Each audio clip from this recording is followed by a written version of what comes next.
Yo la guilde, j'espère que vous allez bien et aujourd'hui on va aller voir un petit farm sympa à Rad Néant qui tourne autour de la réputation du consortium pour débloquer pas mal de crafts utiles et également un petit farm gold assez correct. Vous êtes encore 50% à regarder régulièrement mes vidéos et à ne pas encore être abonné, alors pour ne pas manquer les prochaines news et guides sur vos classiques, n'oubliez pas de vous abonner. Sur ce, c'est parti.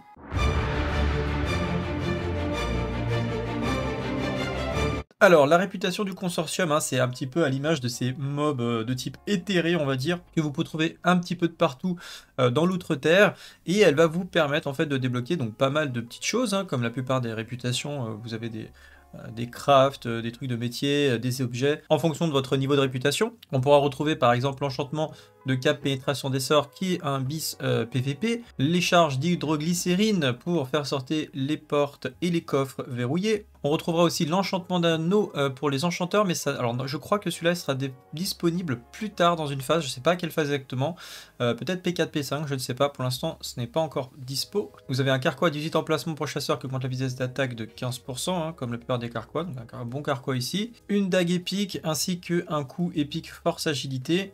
Et surtout pour les joailliers, vous avez la gemme épique 14 au dégâts des sorts. Voilà, il y a plein d'autres choses encore à découvrir.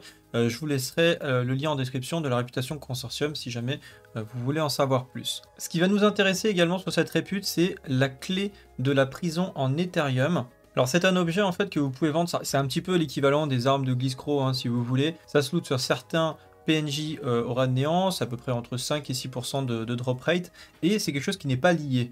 Donc vous allez pouvoir le vendre à l'hôtel des ventes. Sur mon serveur, ça vaut à peu près 16 PO. En général, ça varie entre 10 et 20 PO en fonction du nombre de personnes qui sont en train de monter la réputation sur le serveur. Et ça va vous permettre en fait tout simplement d'augmenter la rentabilité de votre farm. Alors pour commencer, pour obtenir la quête, le prérequis en fait, pour obtenir la clé de la prison Ethereum, vous avez déjà, il faut monter honoré. Pendant le leveling, on y arrive assez facilement à honoré parce que vous allez faire des quêtes en fait pour cette faction et souvent vous êtes déjà honoré, donc vérifiez déjà où vous en êtes de votre réputation.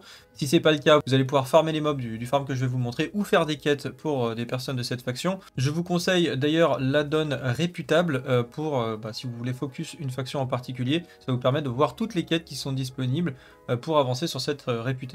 Bref, donc une fois que vous avez minimum honoré, tout simplement vous allez faire deux quêtes très rapides, la recherche d'Amer et une mission miséricordieuse. Donc comme vous pouvez le voir, c'est bien un foudre flèche.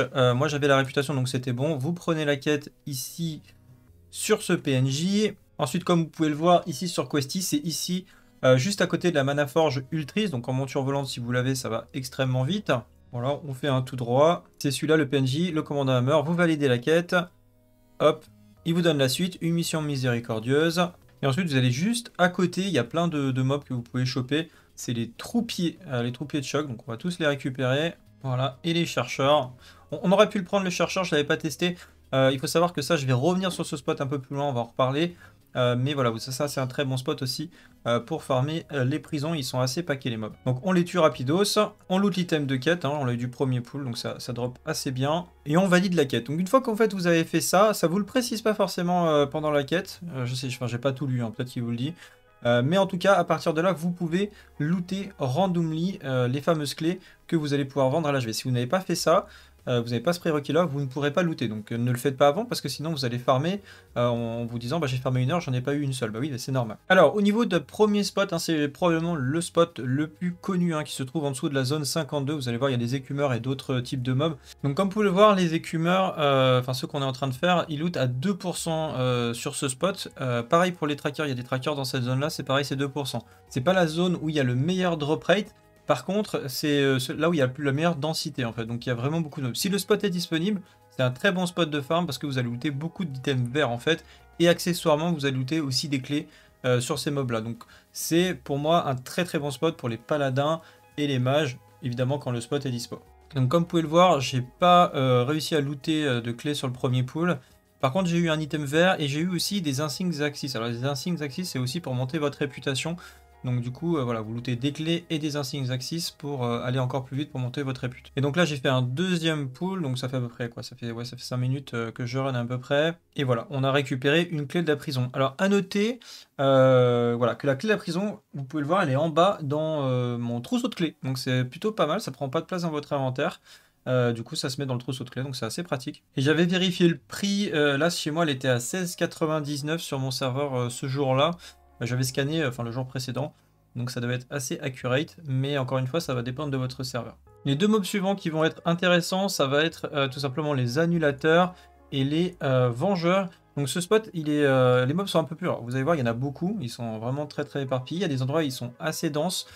C'est un peu moins, je trouve que c'est beaucoup moins farmé qu'en dessous de la zone 52. Pour le coup, il y a des spots, il y a des gens qui farment, il y a notamment des bots qui farment aussi à ce niveau-là. N'oubliez pas de les report.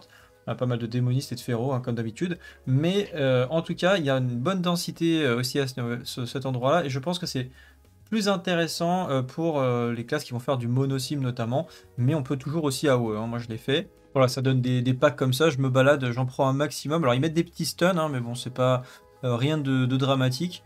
Et je fais des petits packs et puis j'en AOE quand je pense que j'en ai assez. Voilà, j'ai fait un premier pack, il me semble que j'en ai pas eu sur celui-là. Il y avait quoi? Il y avait une quinzaine de mobs. Donc là, on a un drop rate à 5%.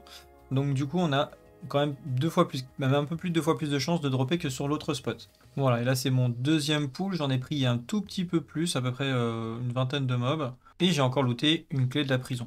Donc bon, après il y a eu pas mal de travel time et tout, c'est un peu difficile de vous dire tous les combien de temps on va looter une clé.